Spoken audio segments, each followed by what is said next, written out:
Assalamualaikum warahmatullahi wabarakatuh. Selamat pagi Bapak dan teman-teman sekalian.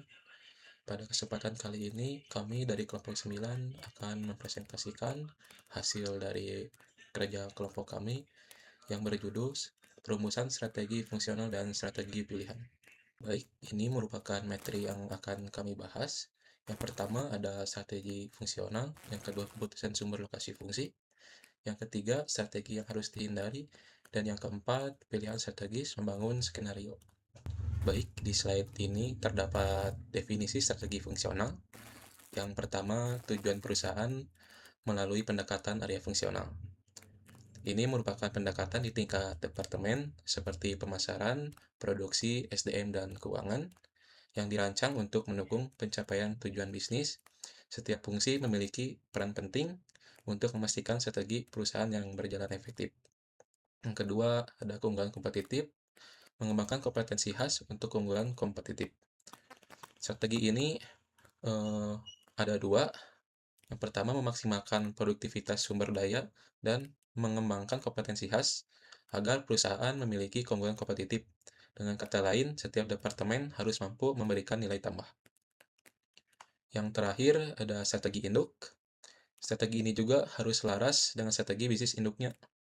Misalkan strategi diferensiasi menekankan kualitas dan inovasi, sementara strategi biaya rendah menekankan efisiensi dan pengendalian biaya. Selain itu, strategi fungsional juga perlu disesuaikan dengan kondisi wilayah tertentu, karena setiap pasar memiliki karakteristik, budaya, dan regulasi yang berbeda. Baik, di slide ini terdapat 3 strategi. Yang pertama, saya akan membahas strategi pemasaran. Di sini terdapat 4 strategi. Di strategi pemasaran, penetapan harga, penjualan, distribusi. Strategi pemasaran pada dasarnya mencakup 3 hal penting, yaitu penetapan harga, penjualan, dan distribusi. Perusahaan-perusahaan besar seperti P&G, Colgate, dan Unilever biasanya mengandalkan iklan dan promosi.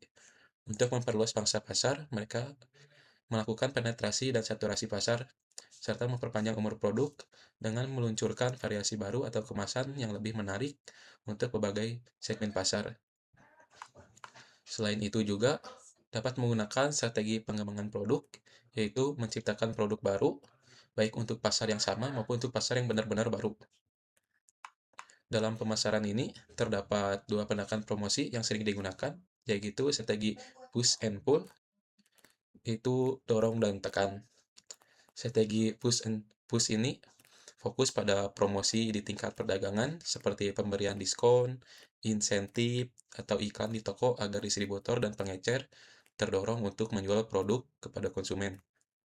Yang kedua, strategi pull sebaiknya lebih berfokus pada iklan dan promosi langsung kepada konsumen dengan tujuan menciptakan permintaan sehingga konsumen sendiri yang mencari produk tersebut. Yang keempat ada strategi skim dan strategi penetrasi. Strategi skim ini merupakan penetapan harga tinggi pada saat peluncuran produk baru, yaitu pada saat awal launching gitu ya. Hal ini untuk memaksimalkan keuntungan, terutama jika perusahaan menciptakan pasar baru. Yang kedua, strategi penetrasi. Strategi penetrasi ini merupakan penawaran harga yang rendah dari sejak awal launching untuk mempercepat pertumbuhan pasar dan mendapatkan pangsa pasar yang lebih besar. Strategi ini juga cenderung memberikan keuntungan jangka panjang yang lebih stabil. Dan yang kedua, saya akan membahas strategi keuangan. Strategi keuangan ini yang pertama terdapat ada biaya dana, utang terhadap ekuitas, leverage buyout, dividen harga saham, dan penjualan paten. Tujuan utama dari strategi keuangan ini adalah meminimalkan biaya dan meningkatkan fleksibilitas modal untuk mendukung strategi bisnis sehingga pada akhirnya dapat memaksimalkan nilai finansial perusahaan. Strategi ini juga harus mampu menyeimbangkan penggunaan utang dan ekuitas, yaitu ada di rasionya, rasio utang terhadap ekuitas, sekaligus memanfaatkan arus kas internal. Utang memang dapat meningkatkan laba per saham dan nilai perusahaan, tetapi juga utang yang terlalu tinggi dapat memperbesar risiko jika kondisi ekonomi atau arus kas perusahaan menurun, sehingga dapat menyebabkan kolaps. Penelitian juga menunjukkan bahwa strategi keuangan sangat dipengaruhi oleh strategi diversifikasi perusahaan. Strategi ini dikenal dengan strategi leverage buyout atau LBO, yaitu ketika perusahaan diakuisisi menggunakan jumlah utang yang besar yang nantinya akan dibayar melalui operasi atau penjualan aset perusahaan tersebut. Perusahaan dengan pertumbuhan cepat, seperti di industri komputer, biasanya tidak membagikan dividen karena lebih memilih menggunakan untuk pertumbuhan. Ini tuh bisa disebut dengan laba ditahan, sehingga meningkatkan harga saham.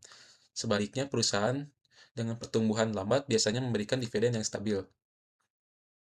Beberapa perusahaan juga melakukan pemecahan saham terbalik untuk menaikkan harga saham. Namun studi menunjukkan bahwa perusahaan yang melakukan langkah ini cenderung berkinerja kurang baik dalam jangka panjang.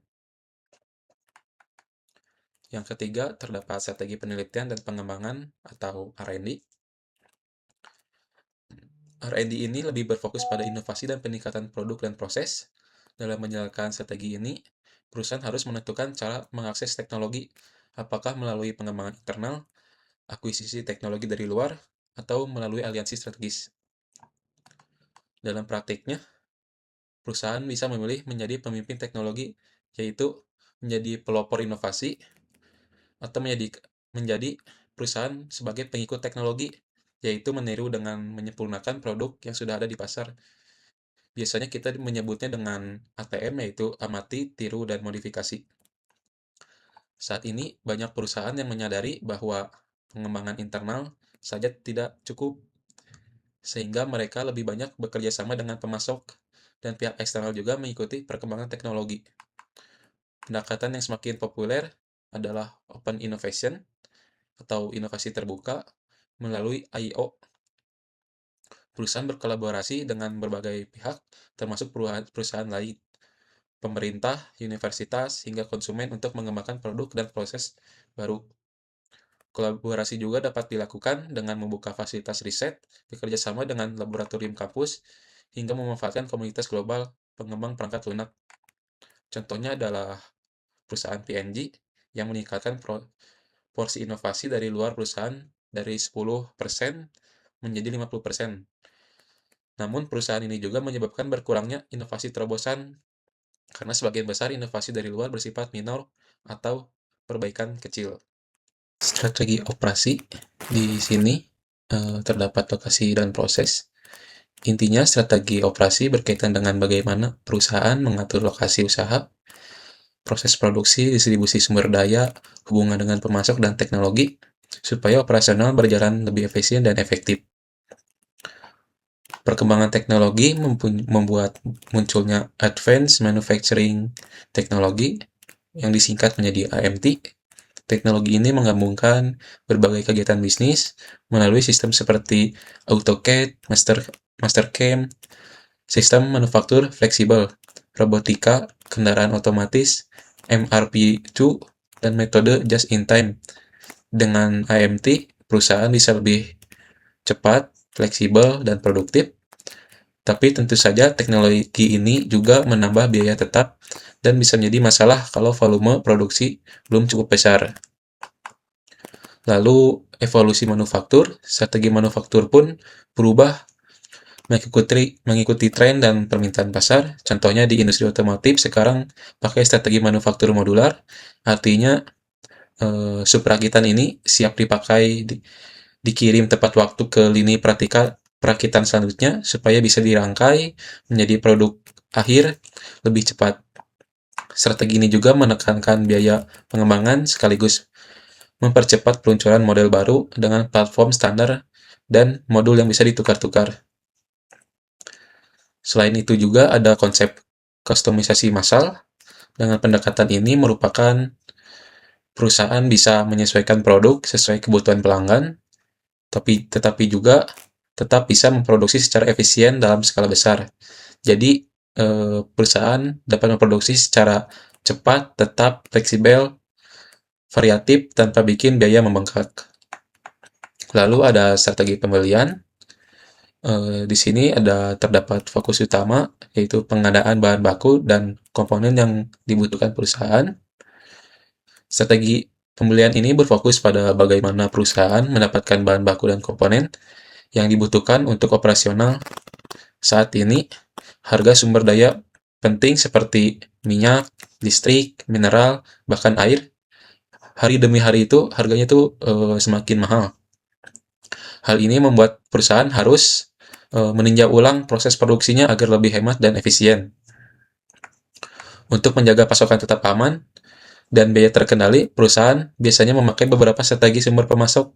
Yang pertama adalah sumber ganda, yaitu memesan dari beberapa vendor. Yang kedua, sumber tunggal, bergantung pada satu pemasok. Yang ketiga, sumber paralel, yaitu dua pemasok untuk bagian yang berbeda.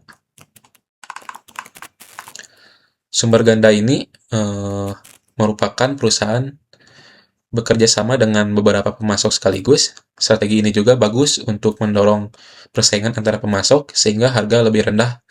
Dan kalau satu pemasok gagal, masih terdapat backup yang lainnya. Yang kedua, sumber tunggal. Sumber tunggal ini hanya berlaku satu pemasok utama yang dipakai, seperti yang direkomendasikan oleh W. Edwards Deming. Strategi ini sering dipakai dalam sistem just-in-time, di mana komponen dapat tepat saat dibutuhkan. Kelebihannya, biaya transaksi lebih rendah, kualitas lebih terjaga, dan kebutuhan jangka panjang dengan pemasok kuat. Tetapi, jika memakai sumber tunggal ini, terdapat beberapa resikonya, yaitu kalau pemasok gagal dan produksi bisa terhenti. Yang ketiga, ada sumber paralel. Sumber paralel ini merupakan kombinasi dari kedua sumber, yaitu sumber tunggal dan sumber ganda. Ini terdapat dua pemasok utama yang saling jadi cadangan satu sama lain. Strategi ini menjaga kualitas sekaligus memastikan pasokan tetap berjalan lancar. Yang terakhir, terdapat pemanfaatan internet. Pemanfaatan internet ini berguna untuk membandingkan harga dan mencari pasokan. Jadi, internet ini juga sangat membantu untuk manajer dalam melakukan pembelian. Dengan teknologi internet juga, para manajer bisa mencari pemasok, membandingkan harga, dan mengatur administrasi dengan lebih mudah, sehingga biaya pembelian dan administrasi bisa ditekan.